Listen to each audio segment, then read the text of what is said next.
নাজিপুরে খেজুরের গুড়। খাজুরের গুড় খাচ্ছে না কেউ? নাজিরপুর খেজুরের গুড় খাচ্ছে না কেউ ভাই। কত এটা কেজি করছে? বিপদে পড়ে গেছি, 70 টাকা কেজি করছে। এত দাম কম? তো দাম খুবই কম, আমরা তো খাঁটির দামও হচ্ছে না।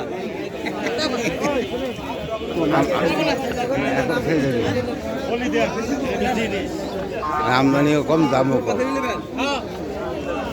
নাজিপুরে খেজুর গুড় আমদানি কম হলে দামও মেলা কম।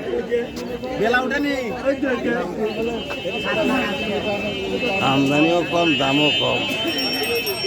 নাজিপুরে খেজুর গুড়।